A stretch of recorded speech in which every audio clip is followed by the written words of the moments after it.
Hello दोस्तों, नमस्ते, प्रणाम। मैं हूँ किरण प्रजापति। मेरे चैनल का नाम है संगीत बाई किरण। संगीत बाई किरण के चैनल पे आप लोग का दिल से स्वागत है। दोस्तों, आप लोग कैसे हैं? उम्मीद करते हो अच्छे होंगे। आप लोग के बीच में एक मंडप वाली गीत लेकर आई हूँ। कैसा लगेगा कमेंट बॉक्स में जरूर बताइएगा। अपनी छोटी बहन के ऊपर प्यार दुलार आशीर्वाद बनाए रखिएगा दोस्तों। तो चलिए हम सुनाते हैं। हम त आंगन लिपले रहली पियरी माटी से, ससुर साले अइले राती के। हम त आंगन लिपले रहली पियरी माटी से, ससुर साले अइले राती से।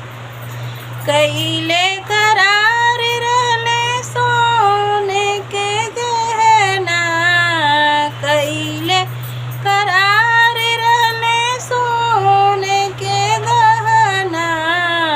मंडक में लेके अइला पितरी के टिकवा, मंडक में लेके अइला पितरी के टिकवा।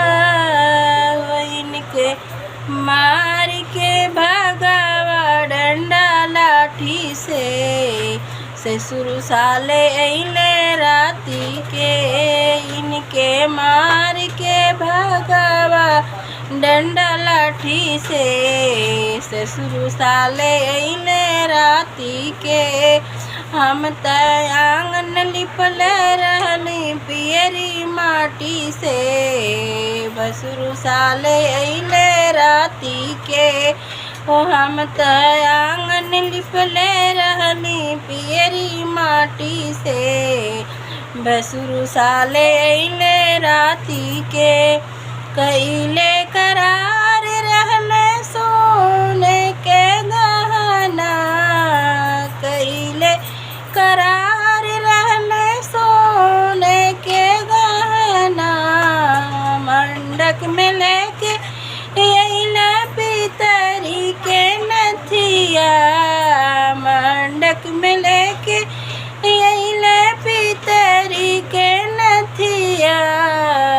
इनके मार के भगावा डंडा लाठी से, भसुर साले अइले राती के। हो इनके मार के भगावा डंडा लाठी से, भसुर साले अइले राती के। हम त आंगन लिपले रहली पियरी माटी से, देवरु साले अइले राती के। हो हम त आंगन लिपले रहली पियरी माटी से, देवरु साले अइले राती के। कइले करार रहले सोने का हरवा, कइले करार रहले सोने के गहना। मंडक में लेके अइले पितरी के हरवा, हो मंडक में लेके अइले पितरी के कंगना।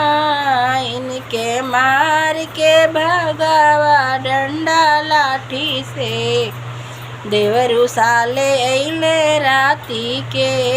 इनके मार के भगावा डंडा लाठी से, देवरु साले अइले राती के। हम त आंगन लिपले रहली पियरी माटी से, अगुआ साले अइले राती के। हम त आंगन लिपले रहली पियरी माटी से, अगुआ साले अइले राती के। तो ये हमारा गीत कैसा लगा कमेंट बॉक्स में बताइएगा। धन्यवाद।